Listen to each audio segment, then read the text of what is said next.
Okay, cool. I'm actually recording this, it looks like, which is kind of cool. Hopefully it'll come out okay. Uh, yeah, Nice. so I see the guitar in the background. I'm assuming you're going to play something for us all. That's right. I'm planning on playing an ode to God. An ode to God in the form of Rihanna, which was your last YouTube video. That's right. That's right. So lots of like. Exactly. I can see that. See, look, you already got it. You got it going on. Right. Yeah. So, yeah. So your video, little late. Yeah. I apologize for that, but no, it was an attempt at building suspense. You see, this is what I do. I exit YouTube for a year, and then when I come back, everybody actually cares about what I have to say. Suckers. Every minute. I know. I went through like comments, and it was like, oh my God, like I just magically opened my YouTube thing, and there's Scott after all these years, and I'm like, blah. I feel like the number one comment was, okay, Noah's a pagan now. Okay, no, he's an atheist. No, Noah's a deist. No, he's not a deist. He's a pantheist. Yeah, he's a pantheist, deist, agnostic, pagan. And what they don't realize is that I'm actually a Muslim. So, fools. Keep fools and blind. Yes. No, yeah, when I heard you say that, I immediately thought, oh God. Like, I'm so sorry, dude. I'm so sorry. Like, I really like, thought that I was being like subtle and like not drawing too much attention to it, but no, it wasn't like an oh God, I'm mad at Scott. It was like, oh God, now I'm gonna peruse the comments section and see all the juice. In fact, I ended up doing that before I listened to the content of your video. I know. Yeah.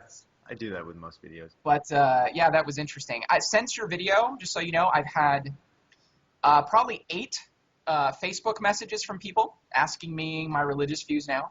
People that I haven't talked to in a long time, people that are on my Facebook that I do talk to. Everyone just boom, and I've just neglected them. I don't have the time to go into all of it with everybody. And I just don't want to go there. In text especially. So yeah, really. Yeah. You know what's interesting that I've been noticing lately is that I've been getting. This is so funny. I've been getting a bunch of video responses attached to my video that are really to your old videos that are that have nothing to do with non-belief, like video responses to Noah's 5 questions and oh wow, like to completely arbitrary subjects.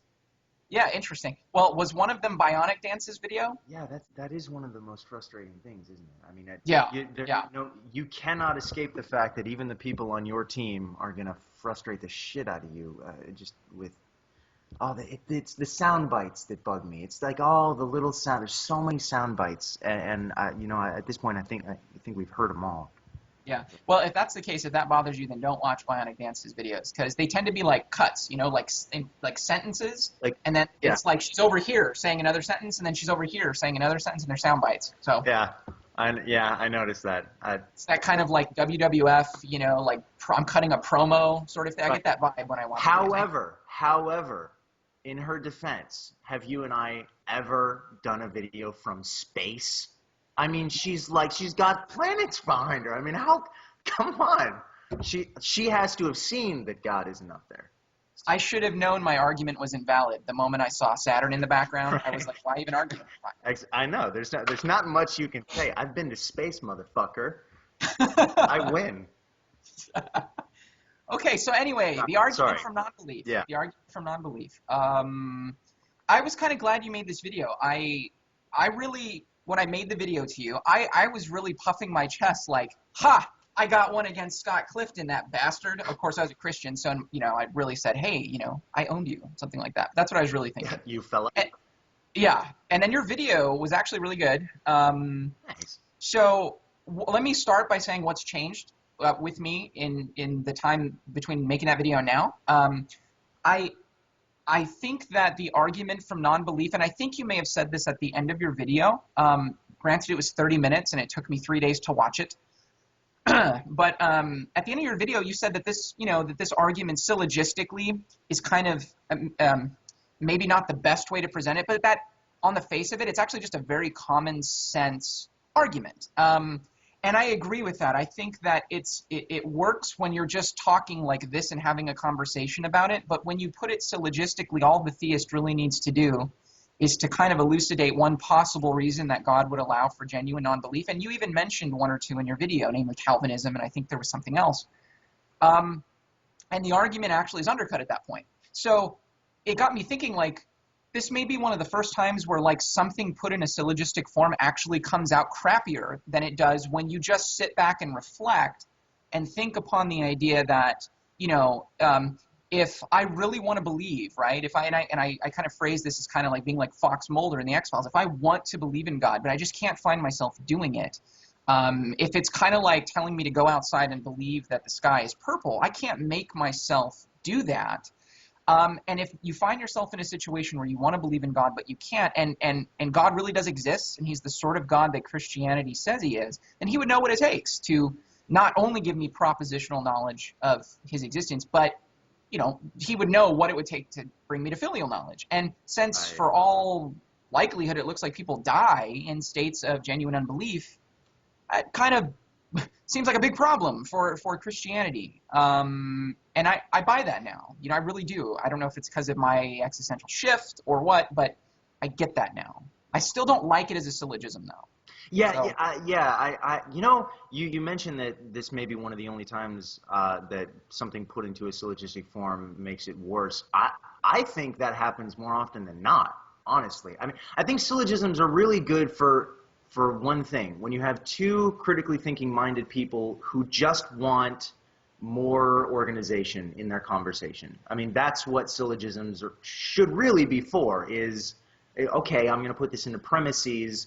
That way we have some sort of map of what exactly it is we disagree about, what are our assumptions and how are those leading to. But in terms of persuasiveness, I don't think syllogisms are ever really the number one way to go. I'm sure people have been persuaded by syllogisms many times, but I think more often than not, it's just a generic not generic, but a basic concept. Yeah. Some kind.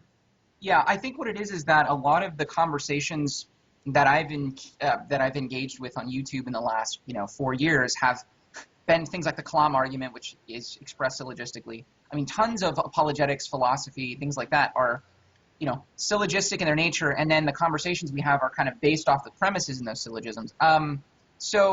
I don't know. To me, I guess what it is that sometimes maybe I'm not realizing that that syllogistically things can, be more detrimental than just talking about them on a surface level. I mean, like, take this argument, for example. I think that the argument from non-belief is even more convincing when, the less of a Christian you are, like I said, but the more you want to believe. I think this is one of those arguments that you really feel, I mean, if you want to believe and you can't, then it just then no apologetic response like, well, so long as God has a possible reason. I mean, that just doesn't do anything. It doesn't do anything for you as a person. It doesn't do anything to change your state of mind, to change your belief.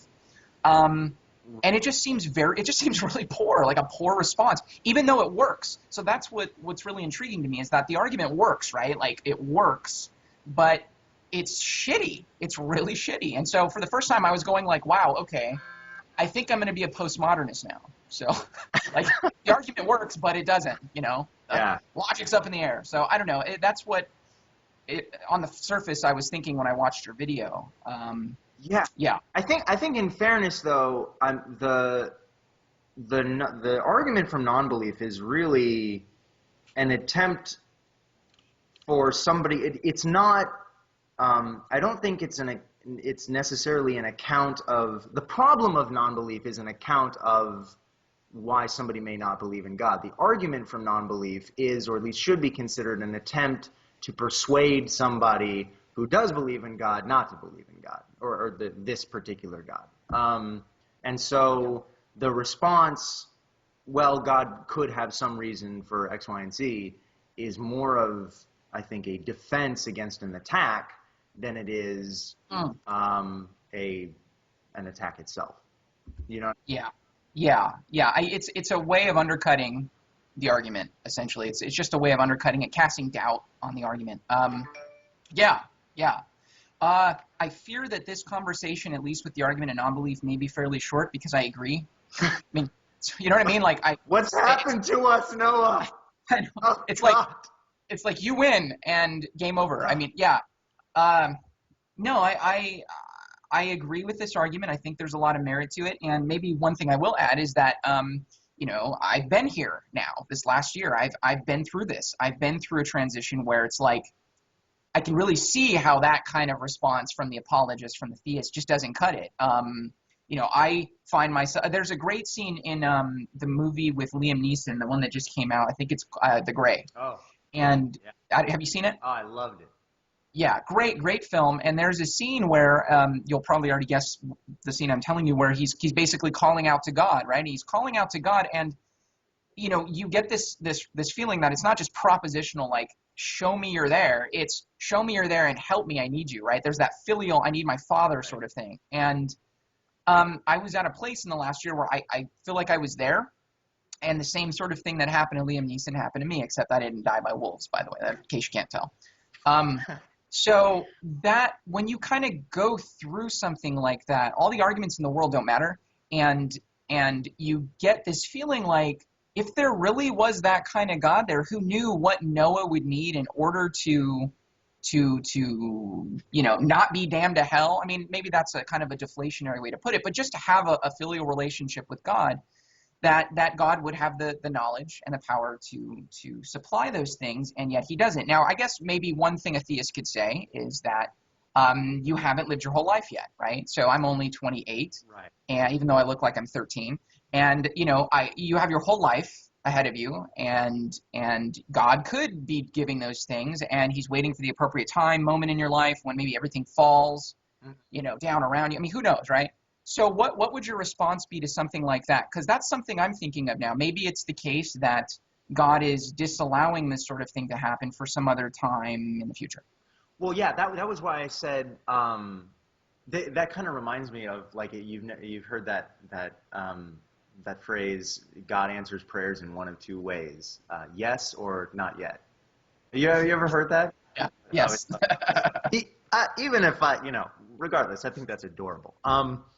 But well, this was one of the reasons I brought up the Calvinism thing, which, by the way, somebody pointed out to me, I think it was Darren, pointed out to me that I shouldn't have said Calvinism. It's more Molinism. Is that what it is? I hadn't heard of Molinism before, but I looked it up, and good Lord, he's right. But this is why I brought that up, because I wanted to at least address the idea that that you still have the rest of your life to live. And so that's why I threw in the phrase, who have died or will die unconvinced, as opposed to just people now who are unconvinced. I mean, yeah, it's certainly the case. Like, the argument, I think, leaves room for that. I mean, I don't necessarily, like, if we're using me as an example, I don't necessarily need to be converted right now, or I don't need to become convinced of God's existence now in order for the problem to be solved. I would just theoretically need to be convinced of his existence sometime before I die. But the assumption is that there are people in the world who died who would have had a filial relationship with God had they been convinced of his existence before they died. Yeah, and I think that's really the power of this argument. You may have mentioned this in your video, is that essentially what this argument does is it makes it paints a picture that there would have to be no reason for anyone, right? I mean, so everyone would have to die essentially in never having believed, being in a sense like Molinism. If I understand Molinism correctly, it's the idea that God actualized the possible, he actualized a world in which the maximal number of people freely come to know him. But as Darren pointed out, essentially what that means is that there are people who are damned in every possible world. Right. So I mean, that's worse than Calvinism in some ways. But yeah, I mean, I think the real power of this argument is basically it's showing that essentially everybody that dies in their state of unbelief would have had to have died that way under the face of all kinds of a whole host of different evidences throughout their entire life. So there's no one who actually dies, who wouldn't have stayed that way. essentially. Yeah. And that just seems silly, right? I mean, that seems silly, especially, like I said, going back, if you're living in a state where you just know yourself well enough to know that's not true, man. Like, there was a YouTuber who really hated me a long time ago. I'm trying to think. He played the guitar, a little overweight. He was really angry when he made videos. Damn it, I forget his name. I really liked him, though, but he hated me. I forget his name. Maybe people who are you being facetious, like, and like I should totally know who this person is, or you really can't remember his name? No, I really can't remember his name. Yeah. Oh, it's on the tip of my tongue, too. He used to work for some ministry, and he lost his faith. Anyway, he, and maybe this will help, he made a video series where, like, he, on camera, really prayed as an atheist and said, if you're here, God, I genuinely want to know you're here, and if these things that I used to believe are true, I want to feel them again, and I want to know these things, and you know what it's going to take for me to do that. And, he did that privately, he did it publicly, and nothing ever came about it, from what I understand. And so I think when you're there and you're in a state where not only do you disbelieve, but you want to believe, I think that really makes this argument so much more appealing.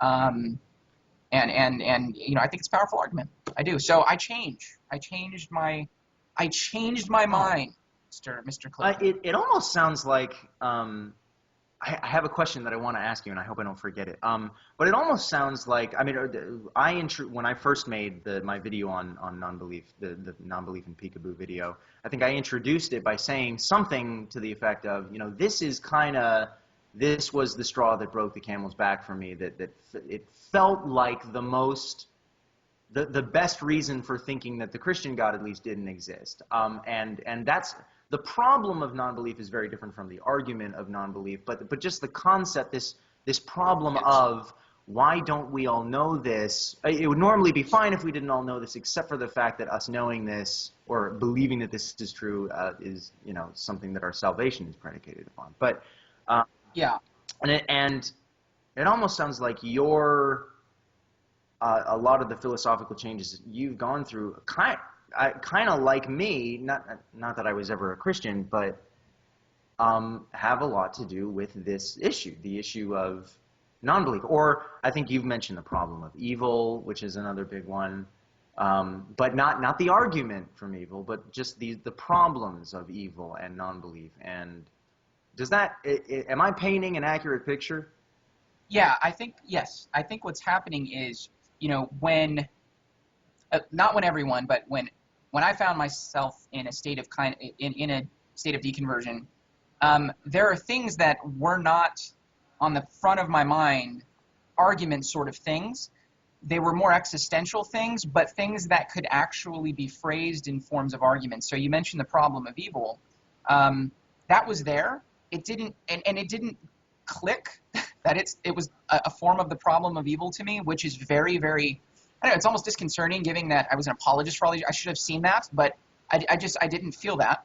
And so, yeah, I mean, I think it's very easy to kind of start that way, and then like maybe a year later, it kind of go, okay, so I see that there kind of is a problem of evil in there. There is kind of a non-belief issue there, and I also want to add, especially when it comes to hell. I mean, we haven't even talked about this yet. I mean, the fact that hell is embedded in this is a game changer. I mean, this argument would have less validity, less power, maybe is a better word, if our eternal existence in hell didn't ride on it didn't ride on this stuff. Right. I mean, right.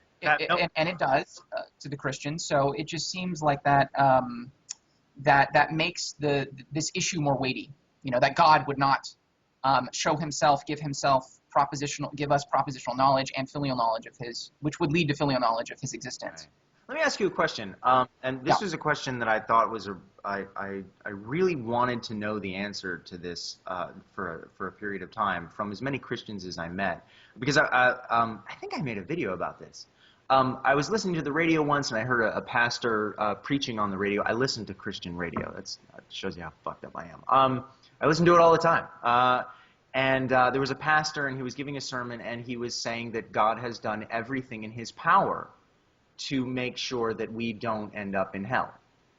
And I just think that's such an interesting concept. So if I were to have asked you that when you were an apologist, would you have said that you believed God does everything in his power to prevent us from ending up in hell? First off, before I answer that, I find it interesting that you're so desperate for apologists that you're asking me to revert back. I know, it's so bad. That to me is awesome, and it made me laugh. Yeah.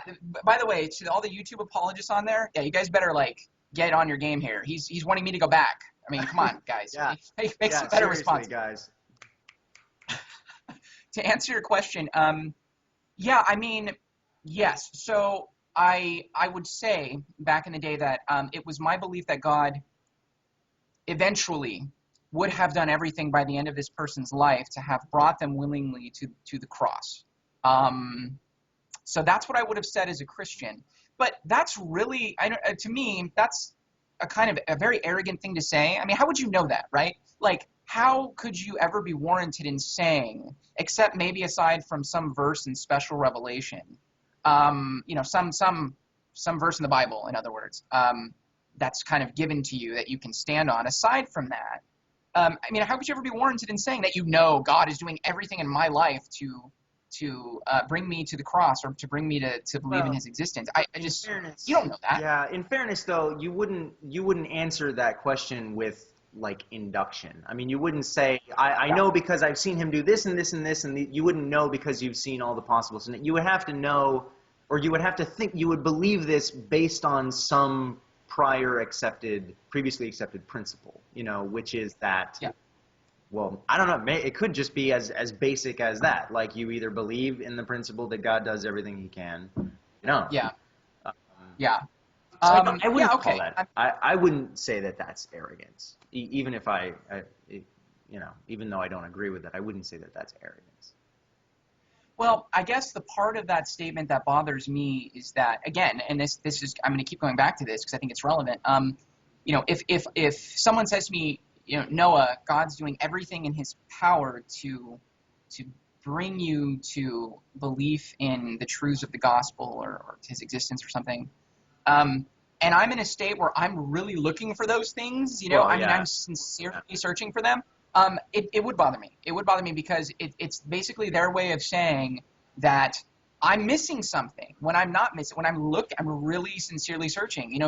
Jeremiah says, when you seek me with all of your heart, you're going to find me. Well, there are plenty of people doing that, and they're not finding God. And so when someone says what I used to say, that God is doing everything, will do everything to bring you there, it almost seems insulting to me because it means you know something about me that I don't know about me that I'm missing. Does that make sense? Okay. Yeah, that does make sense. I can see how that can be, it could also be the case that I just get offended at everything. I mean, that may be part of it. You're a prickly bastard. You're prickly. Yes, that could be it. That could be it.